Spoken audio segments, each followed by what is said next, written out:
বাবা দেরি হয়ে গেল, কিন্তু কত ড্রামা ড্রামা ড্রামা।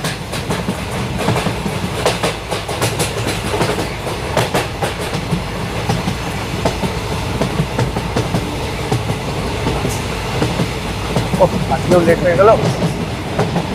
দোলদা আজকেও কথা শুনে আজকেও দেরি।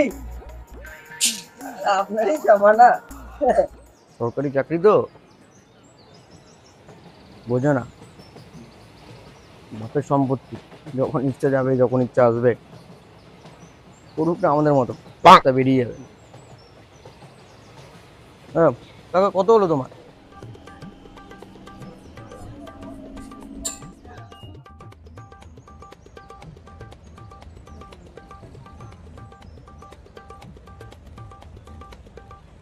আরে একটু জানলা ধারে বসবো? হ্যাঁ হ্যাঁ শিওর।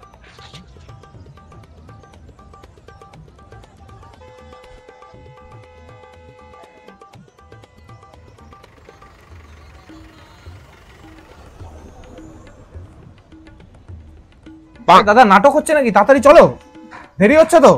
অত তাড়া থাকলে নেমে যান, পায়ে হেঁটে চলে যান, বাল ছিটছে না এখানে বসে বসে। এবার রাস্তা যাম, তারপরে ক্যাচল ক্যাচল। আরে মা দেখ না, নিচে নেমে দেখ না কি হয়েছে সামনে, দেখ।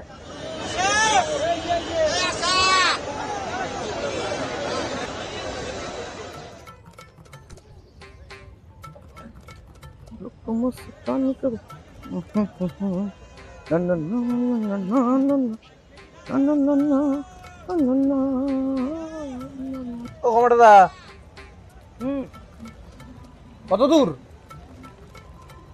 তোমার শ্বশুর বাড়ি যাচ্ছি, মানা যাবে? ওরা আপনি হাসছেন কেন? আরে না না, আমার আর কি, এই যাচ্ছি একটা চাকরি ইন্টারভিউ দিতে। সরকারি? না না, কি যে বলেন, আমার আবার সরকারি আশা নাই। ভালো করে পড়াশোনাটা করলে আজকে আর এই কথাটা বলতে হতো না। 3 days later. এটাই মনে হচ্ছে।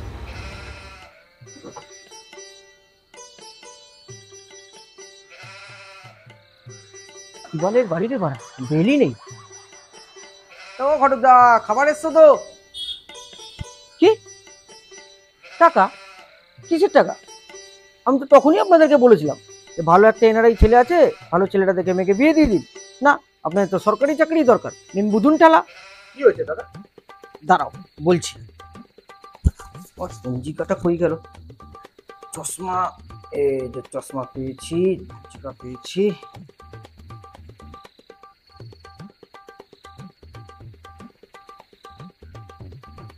রাখি, দাঁড়াও বাবা, পঞ্জিকাটা দেখে নে। হ্যাঁ শোনো, আগামী চৈত্র মাসের ভরা অমাবস্যায় পূর্ণিমা রাতের দিন পাড়ার 7টা কালো কুকুরকে সাক্ষী রেখে তোমার বাবার বিয়ে হবে। এসো, দে খাবারটা দে, যা ভাগসালা এখান থেকে।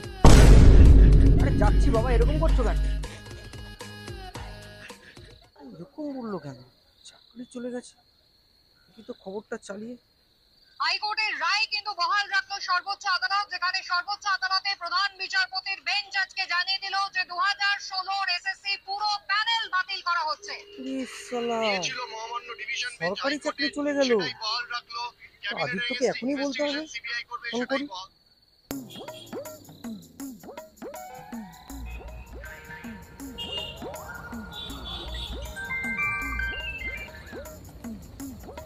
হ্যালো। হ্যালো আদিত্য, হ্যাঁ বল রে। আরে সেদিন যে লোকটা তোকে বাসে অপমান করলো না, হ্যাঁ হ্যাঁ হ্যাঁ, কি মরে গেছে নাকি? আরে না না মরেনি, এবার মরবে। কি হয়েছে জানিস? কেন, কি হলো আবার? হ্যাঁ চাকরি চলে গেছিল, চাকরি চলে যাওয়ার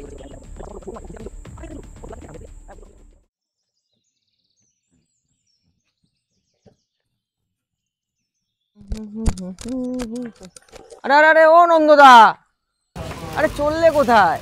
তোমার বাবার বাসি বিয়েতে, বাঞ্চোত ছেলে।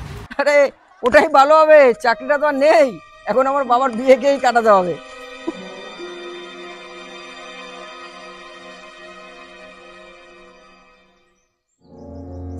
চাকরিটা নিয়ে মানে কি বলতে চাস তুই? আরে রেগে যাচ্ছ কেন? আরে আমি কোথায় বললাম, বলছে তোমাদের এসএসসি এক্সামের খাতা। আর দেরি করে কাজে গেলে হবে? একটু মোবাইলটা খুলে দেখো খবর কি বলছে, দেখো। একেবারেই বিজেন্দ্র, তুমি আমাদের সঙ্গে রাখো।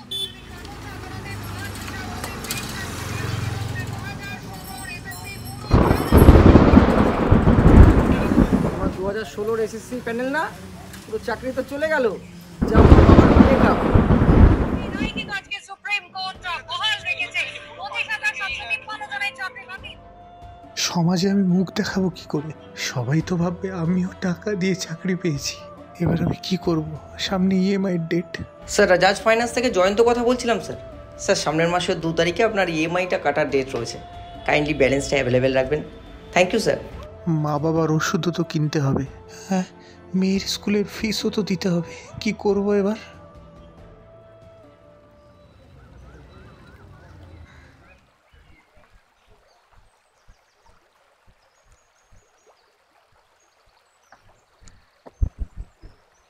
আরে নন্দ, তুই এখানে স্কুলে যাসনি?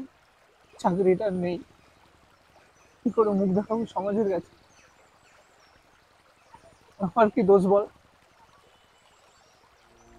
শোন, শিক্ষকের কোনোদিন চাকরি যায় না। শিক্ষক হচ্ছে সমাজ গড়ার কারিগর। তুই না শিক্ষক, শিক্ষকতা দিয়ে তুই তোর নতুন করে পরিচয় শুরু কর। শিক্ষার দীপ জ্বালিয়ে রেখে আপনি চলেন ছায়ার মতো, নীরব ভাষায় শেখান কথা, গড়ে তোলেন হৃদয়ে যত, শব্দে শব্দে গড়ে তোলেন জীবনের গভীর মানে, একটি করে অক্ষর শেখান, চেনান দেশ, চেনান প্রাণী। ভুল করলে শাসন করেন, তবুও থাকে স্নেহের হাত, সেই হাতে গড়ে উঠি আমরা, স্বপ্ন দেখা এক নতুন জাত। ধন্য আমরা আপনাদের পেয়ে, জীবনের পথে চলতে শিখেছি, বলতে শিখেছি এই ভুবনে। এই কবিতায় রইল শ্রদ্ধার অর্ঘ্য। শ্রদ্ধেয় শিক্ষক, আপনারা মোদের গর্ব।